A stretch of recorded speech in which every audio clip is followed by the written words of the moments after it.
안녕하십니까, 파워게르만입니다. 스쿼트만 하면 허리나 무릎이 아픈 분들이 정말 많습니다. 혹은 몸이 아프지는 않더라도 대체 본인이 어떤 식으로 스쿼트를 하는지, 어떤 근육을 쓰면서 하고 있는지 잘 모르고 그냥 자연스럽게 하시는 분들도 많고요. 그런 분들은 이 영상을 끝까지 보신다면 스쿼트뿐만 아니라 앞으로의 운동 생활에 정말로 큰 도움이 될 거라고 제가 약속드리겠습니다. 일단 허리나 무릎이 아프지 않고 스쿼트하는 방법, 결론부터 먼저 말씀드려보면 슬로우 스쿼트를 할 줄 아셔야 합니다. 감당할 수 없는 고중량이 아닌 무게는 본인이 원한다면 스쿼트를 아주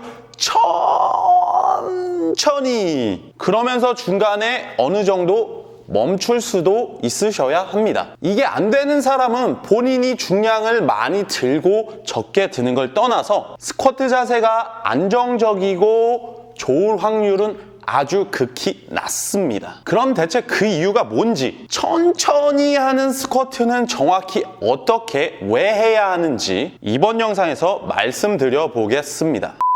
먼저 스쿼트 시 무릎이나 허리가 아픈 이유가 뭘까요? 당연한 얘기지만 허리는 허리관절, 요추를 쓰니까, 무릎은 무릎관절, 슬관절을 쓰니까 아픈 겁니다. 이걸 들으면 그걸 어떻게 안 써? 당연히 쓰이는 거 아니야? 라는 생각이 들기도 할 겁니다. 대체 스쿼트 시 허리와 무릎을 쓰지 말라는 소리가 정확히 뭘까요? 이 개념을 안다면 그걸 안 하면 되니까 스쿼트 시 허리와 무릎이 아플 일이 없을 겁니다. 스쿼트를 하기 위해 바벨을 어깨에 얹은 상태에서 척추를 중립한 채로 복압을 잡아놓고 전신의 근육에 긴장을 주고 서 있으면 허리나 무릎이 특정해서 아플 이유가 딱히 없죠. 왜? 어깨에 있는 바벨의 무게가 발바닥까지 긴장된 근육들을 잘 타고 내려가기 때문이죠. 하지만 앉는 동작이 시작되면 허리가 굽어지면서 정확히는 골반과 요추 사이의 각이 좁혀지면서 또 다른 표현으로는 요추가 굴곡되면서 동시에 요추 주변 근육들이 늘어나게 되면 허리 근육의 긴장이 풀리면서 힘을 쓸 수 없게 되고 바벨의 무게가 근육을 타고 전달될 수 없기 때문에 근육 대신 요추에 직접적으로 전달되면서 허리가 아픈 겁니다. 요추가 아프다는 건 요추 디스크가 눌린다는 말이기도 하죠. 이러한 허리 통증 개념에 대해 조금 더 정확히 알고 싶으시다면 제가 올린 허리 통증 영상을 참고하시면 되겠습니다. 스쿼트 시 허리가 굽어지는 게 아닌데 아픈 거라면 그와 반대로 꺾어지면서 과신전되면서 요추 주변 근육들이 늘어나는 게 아니라 반대로 눌리면서 마찬가지로 주변 근육들이 힘을 제대로 쓰지 못하고 요추가 부하를 받아 디스크가 눌리게 되면 허리가 아픕니다. 즉 정리를 하자면 허리는 요추를 중립시켜 놓고 주변 근육에 힘을 주고 있는다면 스쿼트 시에 허리만 아플 일은 특별한 경우가 아니라면 이치적으로 있을 수가 없습니다. 그래서 요추뿐만 아니라 전반적인 척추 중립은 올바른 스쿼트를 위해 굉장히 중요한 역할을 합니다. 그렇다면 스쿼트 시 무릎을 쓴다는 건 정확히 무슨 소리일까요? 스쿼트라는 건 하체가 접혔다 펴지는 움직임입니다. 이때 쓰이는 주관절은 무릎, 슬관절과 고관절인데 두 관절의 움직임에 사용되는 근육들을 정확히 얘기하자면 끝이 없고, 크게 봤을 때 무릎 관절은 주로 앞 허벅지, 대퇴 사두에 의해 움직임이 나오고, 고관절 움직임에는 뒷 허벅지 근육과 엉덩이, 대퇴 이두와 대둔근이 주로 쓰입니다. 그러니까 스쿼트 시 무릎을 많이 사용한다는 것은 대퇴 사두를 많이 사용하는 것이다 라고도 볼 수가 있어요. 그렇다면 스쿼트 시 무릎 과사용을 줄이기 위해서는 무릎에 부담이 있거나 통증이 있을 경우에는 뒷 허벅지와 엉덩이 사용을 상대적으로 높이면 된다는 것이죠. 다른 말로는 고관절 사용을 더 해야 한다. 이거 말고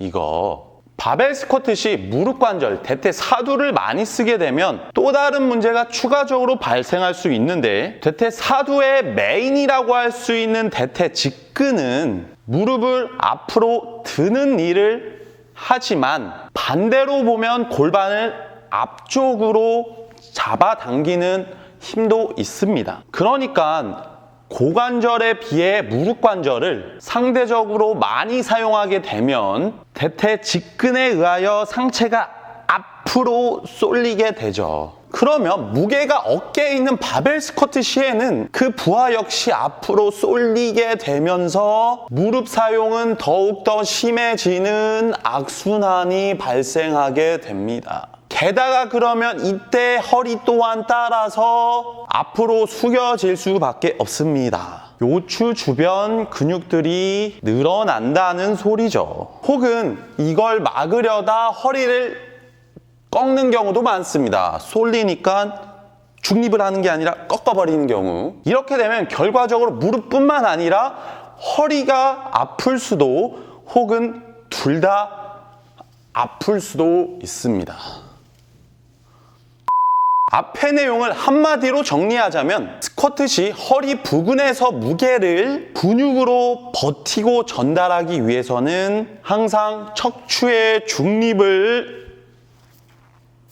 지켜야 하고, 앞허벅지를 많이 사용하면 무릎 관절에 부하가 많이 가면서 상체가 앞으로 쏠릴 수 있기 때문에 뒷허벅지와 엉덩이 근육으로 고관절 위주의 스쿼트 동작을 해야 한다. 이게 아니고 이렇게 해야 한다. 이렇게 정리할 수 있습니다. 그럼 이제 우리는 이 사실을 알았으니까 스쿼트 할 때 이것들이 잘 되고 있는지 확인만 하면 됩니다. 그러기 위해서 슬로우 스쿼트를 해보는 겁니다. 천천히. 스쿼트를 천천히 하면서 중간중간 확인을 해보는 겁니다.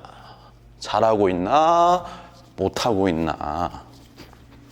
저에게 1:1 개인 PT를 받으시는 분의 모습을 예로서 한번 보여드려 보겠습니다. 먼저 평소 스쿼트를 어떻게 하시는지 보여달라고 하였는데 이런 식으로 하셨습니다. 보시면 중간에 한 지점부터 눈에 띄게 바벨이 앞으로 밀리고 그와 동시에 허리가 꺾이는 모습을 보실 수가 있습니다. 그러면 이때 부하는 다리 앞쪽인 앞벅지와 무릎에 쏠릴 수밖에 없고요. 그러니까 바벨의 궤적 역시 점점 앞으로 가고, 무릎이 더 이상 앞으로 갈 수 없게 되자 되려 반동이 한번 생기고 뒤로 밀리면서 스스로 더 이상 앉을 수 없다고 느끼게 되니 무릎의 부하가 심해지니까 일어나는 동작을 수행하시죠. 허리는 꺾였다가 펴지고 무릎은 앞으로 나갔습니다. 그러니까 너무나 자명하게도 회원님 본인 스스로도 무릎과 허리 모두 스쿼트를 하면 안 좋아지는 게 느껴진다고 말씀하셨습니다. 이게 이렇게 설명을 드리면서 보면 너무도 당연하게 보이는데, 사실 혼자서 스쿼트를 하신다면 스스로 고치는 게 쉽지 않긴 하죠. 그런 것들이 개인 PT를 신청하시는 이유이기도 한데, 아무튼 이럴 때 할 수 있는 최선의 방법 중 하나가 방금 말씀드린 슬로우 스쿼트입니다. 바벨을 어깨에 올리고 아주 살짝만 앉으신 다음에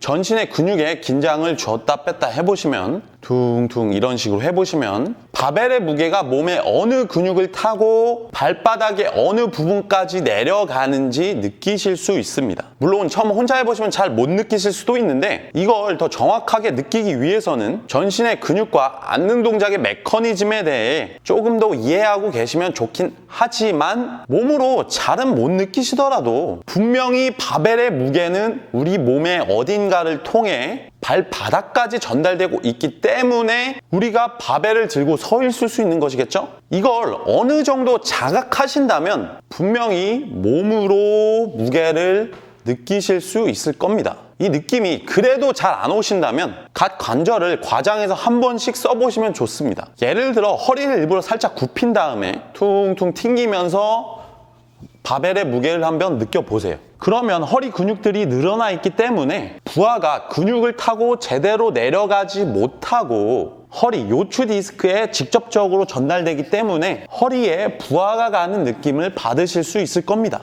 혹은 무릎을 내밀고 뒤꿈치를 들고 무게를 튕겨 보시면 앞 허벅지와 무릎 관절을 통해 앞 발바닥까지 부하가 전달되는 느낌을 받으실 수 있을 거고, 반대로 고관절만을 접고 뒤꿈치를 강하게 누르고 퉁퉁 이렇게 무게를 튕겨 보시면 좀 전과는 다르게 무게의 부하가 뒷근육으로 전달되는 것을 느끼실 수 있죠. 다시 아까 그 회원님의 자세를 한번 보면 대략 이 정도 위치에서부터 서서히 상체가 숙여지고 바벨이 쏠리는 모습이 나왔었습니다. 그렇다면 천천히 바벨의 무게를 느껴보면서 내려온다면 그 쏠리는 위치부터 바벨의 부하가 허리와 무릎에 더 전달되기 시작한다는 느낌이 분명히 있을 수밖에 없습니다.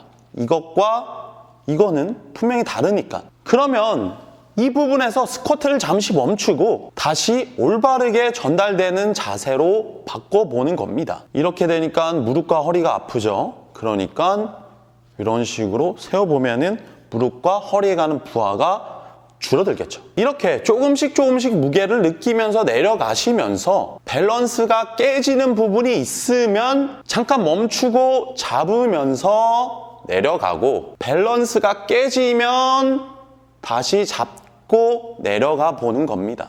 느껴서 확인됐으면 좀 내려가는데 상체 숙여지려고 그런다. 딱 부가 잡고 이렇게 퉁퉁 정확히 느끼고 10cm만 내려갈게 이제.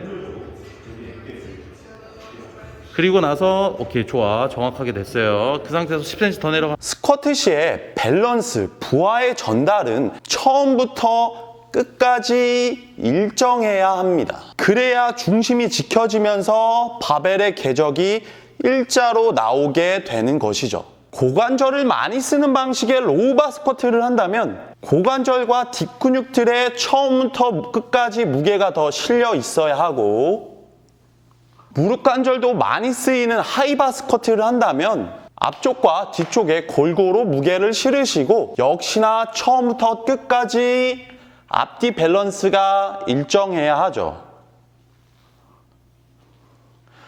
그렇지 않다면 중간에 갑자기 밥 패스가 한쪽으로 쏠린다거나 허리가 숙여지는 등의 불안정한 동작이 나오게 되죠. 이해하셨죠? 이해되셨으면 구독과 좋아요.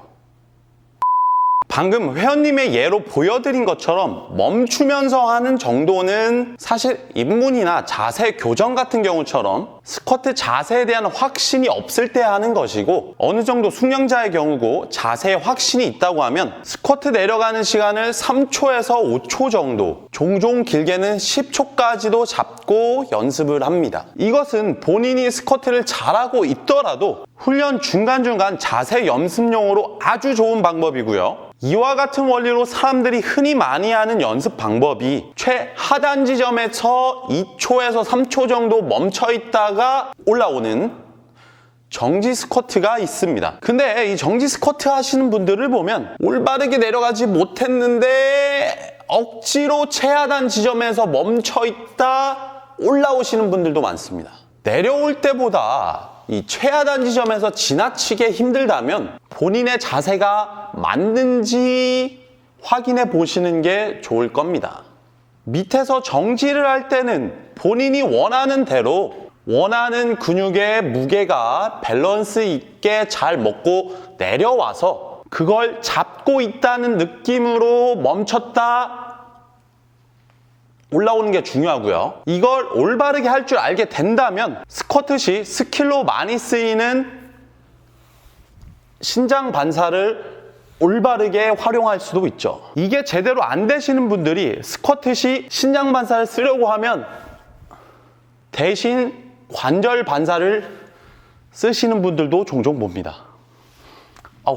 스쿼트 시 신장 반사에 대해 잘 모르시는 분들도 많으실 텐데 이건 다음에 따로 다뤄볼 테니 구독과 좋아요 부탁드리겠고, 아무튼 이런 슬로우 스쿼트, 5초 스쿼트 10초 스쿼트, 정지 스쿼트 등등의 끊어가는, 천천히 하는 동작 연습을 하신다면 본인이 어느 지점에서 스쿼트 자세가 안 좋아지는지, 어느 게 안 좋고 못하고 있는지, 그리고 큰 문제가 없다면 기술적으로 스쿼트 바벨의 궤적이 왜 일정하게 안 나오는지, 정확하게 어느 근육과 관절의 어느 부분에서 힘을 줘서 밀어야 할지, 그리고 어떤 식으로 힘을 폭발적으로 써야 할지 등의 전반적인 스쿼트 자세 교정과 개선에 정말 큰 도움이 되기에 스쿼트 동작에 자신감을 찾을 수 있게 될 것입니다. 특히 항상 네거티브가 전혀 없이 푹 주저앉았다가 일어나는 스타일의 흔히 말하는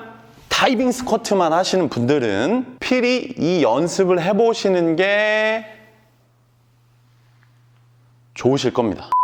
자, 이렇게 해서 스쿼트 시에 왜 무릎과 허리가 아픈지 말씀드렸고, 그걸 개선하고 스쿼트를 잘하기 위한 방법으로 슬로우 스쿼트에 대해 말씀드려봤습니다. 근데 사실 이것의 원리를 이해하신다면 이 방법은 단순히 스쿼트뿐만 아니라 데드리프트, 벤치프레스와 같은 운동들에도 똑같이 적용이 되고 머신을 사용하는 단관절 운동에도 적용할 수 있습니다. 사실 복싱, 골프 같은 이 모션이 중요한 운동들을 보면 이러한 원리의 연습법들이 다양하게 있습니다. 중간중간 동작을 멈춰보면서 어디가 잘못되었는지 하나하나 교정을 하면서 전체적인 동작을 그리면서 가죠. 웨이트 트레이닝은 사람들이 정적 운동으로 치부하기에 이러한 개념의 연습법들이 많이 퍼지지는 않았어요. 저 같은 경우에는 언어 공부를 할 때도 특히 말하기에서 이것과 똑같은 원리를 느꼈는데, 언어 공부를 하면서 자신이 쓰기는 잘 못하는데 말은 잘한다고 하시는 분들이 있습니다. 이런 분들의 특징이 문법은 잘 못하지만 자신감이 있고